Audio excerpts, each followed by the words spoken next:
はい、こんにちは、吉正です。で、今日はついに、エンジンハンガーを使って、エンジンを点火しようと思います。そして、エンジンオイルパンのガスケット交換できるところまでやっていこうと思います。今日外さなきゃいけないものが、ハンドルと室内のハンドルつながっているここのところの切り外しをしなきゃいけないと思います。エンジンマウントのところを切り外す、サスペンションロアアームのコントロールブッシュですね。これを切り外す。これ左右ありますね。オイルクーラーのここ固定されてるので、ここも切り外す。オイルレベルセンサーゲージ、こんなものを切り外す。これですね。スタビライザー、これの切り離しも入れますね。このサスペンションストラットアームの上の方と下の方についてますが、これがスタビブッシュです。これも交換します。これも左右あります。エンジンの上回りの方は、このディップスティックを外すだけでよかったはずです。オイルのリターンホース、それと一緒になってディップスティックがエンジンのオイルパンの中に突き刺さってますので、これを抜かなきゃいけません。エンジンマウントですね。そんなとこです。ではディップスティック外します。これです。まずこの 13mm のボルトを外します。ちなみに今照明とカメラをこんな風に当てて撮影しています。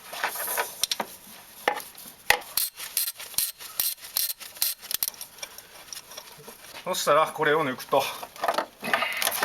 抜けた。これただ刺さってるだけだったみたいですね。ディップスティックゲージはこんな感じになってます。ここからエンジンに突き刺さってるところですね。結構深く突き刺さってます。で、一番下のところにディップスティックの先っぽが見えるのかと思ったら見えないですね。オイルのリターンホースも一緒に抜くつもりじゃなかったんですが抜けてしまいました。50s キッズさんのビデオだとここのところにオーリングがあるはずって新しいの変えろって言ってたんですが、こっちにまずついてないし、そこの根元のところにもオーリングついてるようには見えないんですよね。オーリングはないですね。ついてませんでした。19. 点何ミリとかっていう風に言ってたと思うんで、なんかのオーリング用意したいと思います。エン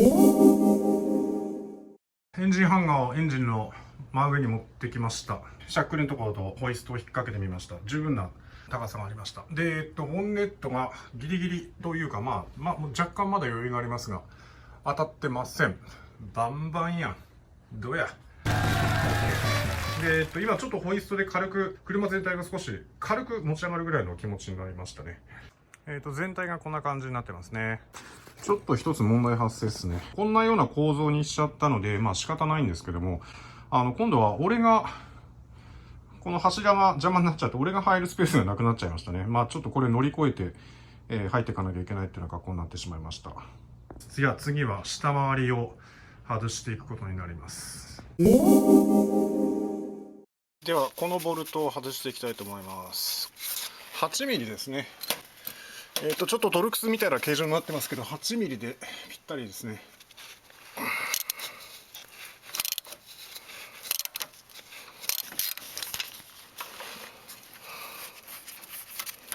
抜けた。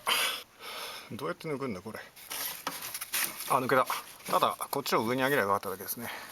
はい。でこれでステアリングこれですね。コラムとこっちが外れました。ストラットのロアアームのコントロールブッシュのここのボルトを外していこうと思います。ここは 16mm だったと思います。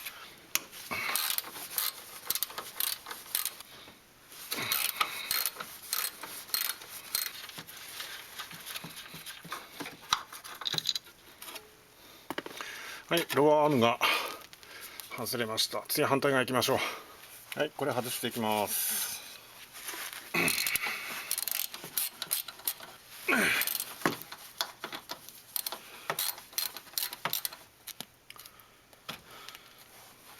はい、外れました。次はこのスタビリンク外していきたいと思います。カメラで映ってないですが、こっちの裏側にボルトがあるので、これを外せばいいような感じがします。16mm ですね。触れないな、レンチが。勝て回してみると、こっち側のところも一緒に回ってますね。共回りしてます。ということは、こっち側を押さえなきゃいけなかったっていうことです。いけるな。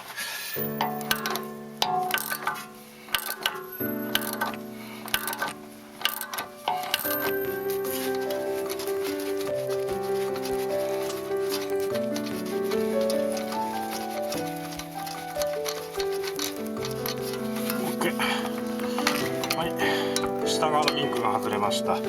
次は上、これがスタビリンクの上のところですね。ここにやっぱ 16mm があるんですが、やっぱりこの裏のところに、共割りをすると思うので、これ 17mm の、オープンレンチですけども、かませてこっちを外していくということをすればいいと思います。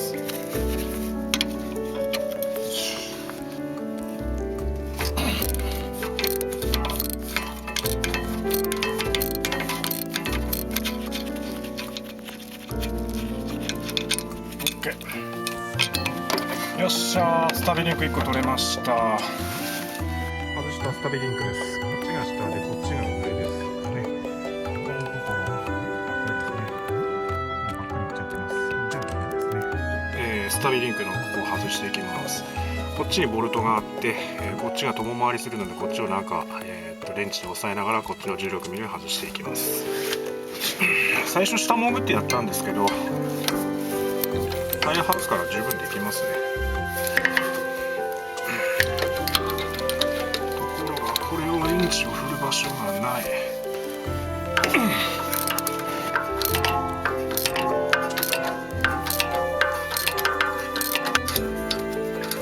ほい、下外れました。次上、今度はこの、スタビリンクの上側を切っていきます。コントロールアームブッシュ外す前にこっち取ってよかった。きた。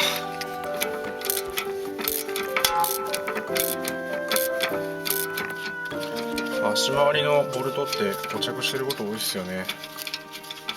まあでも割とすんなり綺麗に取れたような気がします。分離席側のスタビリンクですけども、こっちはここですね。ここがばっくりいってますね。これではダメだということです。こっちも交換部品買ってあるはずです。次はスタビライザーをフレームに固定している、この2本のボルトを取っていきたいと思います。13mm ですね。ここは意外と軽かった。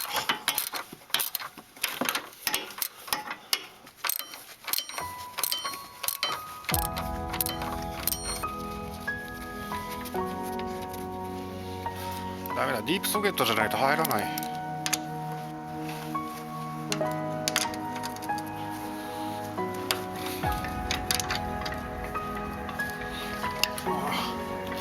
これ一回ちょっと止めとこう。止めとかないと一気に落ちてくる。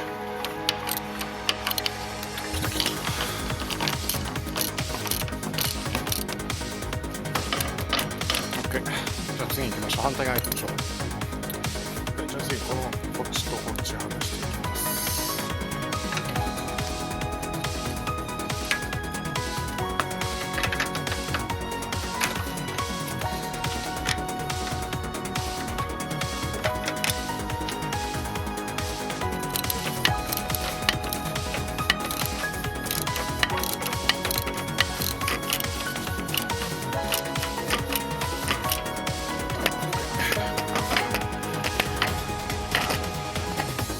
はい、スタビライザー外れました。やっと外れた。長かった。はい、取り外したスタビライザーとスタビリンクです。これで、予備的に外すものは全部外したと思うんですが、大丈夫だよな。ここいるな。ここ外さなきゃいけないな。これ何のセンサーかわかんないんですけども、これは切っとかなきゃいけないような気がしますので、これを切り離します。10mm ですね。これが樹脂でできているので、持っちゃうとやばいな。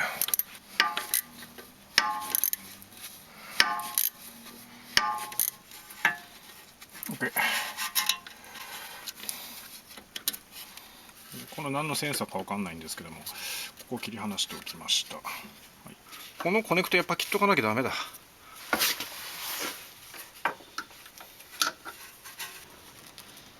抜けた。上下をここをグッと押さえながら引き抜くタイプのコネクタでした。ただここに鉄板があるので、非常に手が入りにくい、手は入らないですね。今ピッキングツールと内装剥がしとか使って、外しました。はい、ではこのサブフレーム、これをジャッキで少し持ち上げておきます。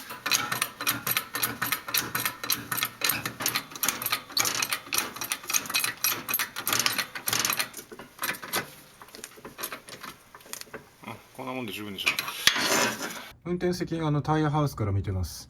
今ほぼ画面中央に映っているのがサブフレームを固定しているボルトですね。今ちょうどここで2本ともボルト映ってるかな。このボルト 18mm ですね。ちょっとアームの下から回せますね。回った。さあ、でかいボルト、こんな太いの入ってました。同じように抜けました。同じボルトですね。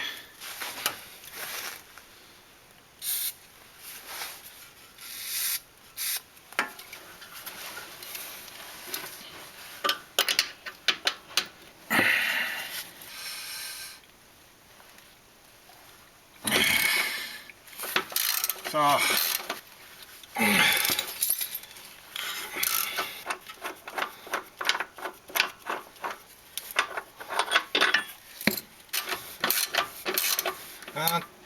エンジンマウント切り離してからにしようかな、最後の行くの。はい、今画面中央に映ってるところにエンジンマウントのボルトがあったんですが、それ外しました。16mm でした。ホイストでもうエンジンを吊り上げてる状態です。動かしてみると、あ、ちょっと軽くエンジンが上がったのが分かりましたかね。サブフレームを切り離す前に、ここですね。ちょっとこのケーブルが邪魔になって見にくいですけども、ここに、エンジンマウントの上部のボルトがありますので、これを外しておきます。これも多分 16mm かな。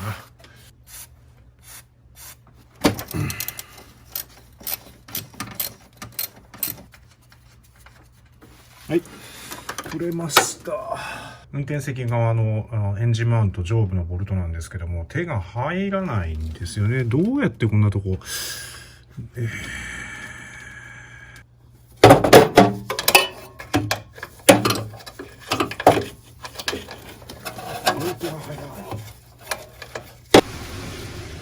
力入らなかった。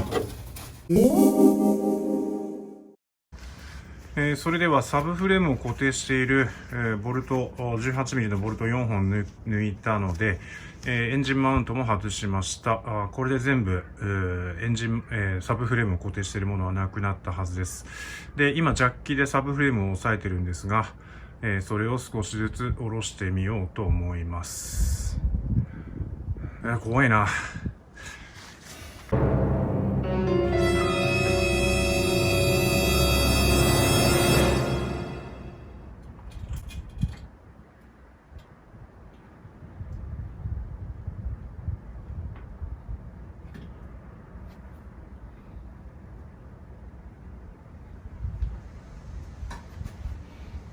サブフレームを下ろしましたが、エンジンは落ちてきませんでした。びっくり怖い。はい、サブフレームを落として完全にこんな感じになりました。これで、エンジンオイルパンの全容が見えてきたって感じになりますね。しまった。このオイルクーラーのこの固定してるボルト、これ外さなきゃいけませんね。いやー、エンジン落ちてこなかった。やれやれ。左側、助手席側のエンジンマウントは、下にくっついてますけども、運転席側のエンジンマウントはエンジンについたままです。っていうのは上のボルトがどうしても外せなかったからですね。ちょっと気になるのが、俺がやったんじゃないと思うんだけど、このエンジンフレームの真ん中がへこんじゃってんだよね。ここに多分 13mm ぐらいのボルトがあるので、これを外します。もう体を入れるスペースがないよ。取れた。OK。さあ、このボルトを外していくのを全部外すの大変ですね。ちょっとずつやっていきましょうか。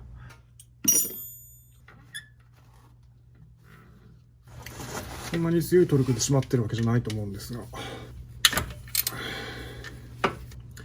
確かボルトの長さが確か違ったはずなので、抜いてったボルトはちゃんと位置を確認しながらやってたんですね。7パウンドフットか、換算すると 4.97 ニュートン、まあ約10ニュートンの強さらしいので、そんなに強いトルクはいらないです。エンジン揺れる。これ今落ちてきたら俺の頭スイカ割りになっちゃう。こ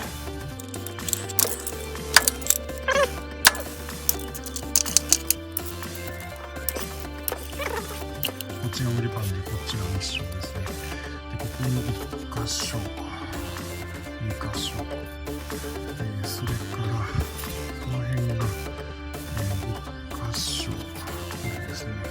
これ忘れてましたけども、ここのコネクタを外しておきましょう。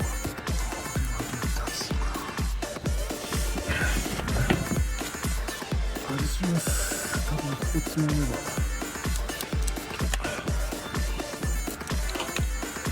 このセンサーのある側の奥の方の3本、奥の3本、ここですね。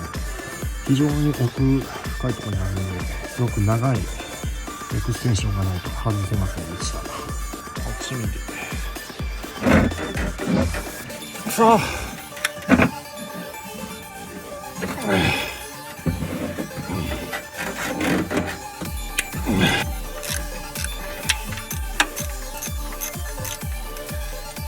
抜けた。やっと抜けた。これを一回ジャックアップしておきます。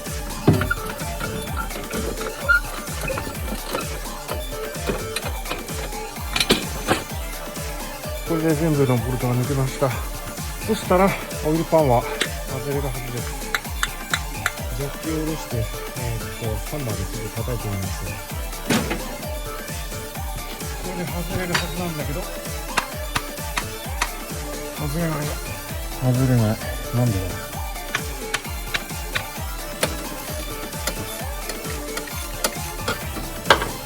う。最後のボルト、これが本当に最後だと思う。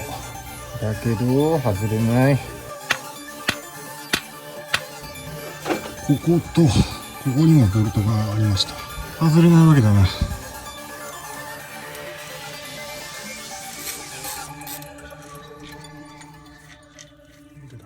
すごい長いボルトが抜けてきた。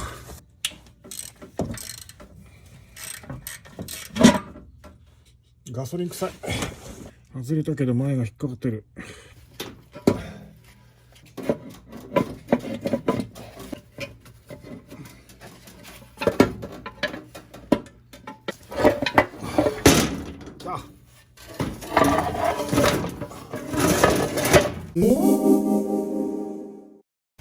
外れた。はい、こんな感じになってました。レベルセンサーありますね。で、オイルがまだ少し溜まってるような感じですね。意外と綺麗だなと思いました。こっちが前ですね。で、こっちが後ろですね。1、2、3、4。あれ ?1 本足んねえな。ありゃ、どっかやってる。どっかに落ちてるぞ。探さんと。オイルパンのボルトの数数えてみましょう。こっちが前です。こっちに4つ。で、助手席側に1、2、3、4、5、6、7、8、9。それから運転席側に1、2、3、4、5、6、7、8、2、4、6、8、9。で、運転席側に2、4、2、4、6、8。で、後ろが、ここ、1、2、この後ろ側のこの、脇の方が、この超ロングボルト。で、この中の方の2本が、中ぐらいに長いボルトですね。で、それからこの横に置いてあるこのボルトは、トランスミッションと、この3つだね。オイルパンを接続しているボルトでした。以上です。もう正直ここで疲れました。オイルパン外したところこんな風になってます。ガスケットがまだ残ってるからこれ剥がさなきゃいけないね。それからエンジンはあんまり綺麗じゃないですね。ジョロの先っぽみたいなの見えますけど、あれ多分オイルを吸い上げるところなのかな。じゃあ今日はこのガスケットを剥がして、ほんで終わりにしましょう。エンジン本体に残ってる古いガスケットを剥がします。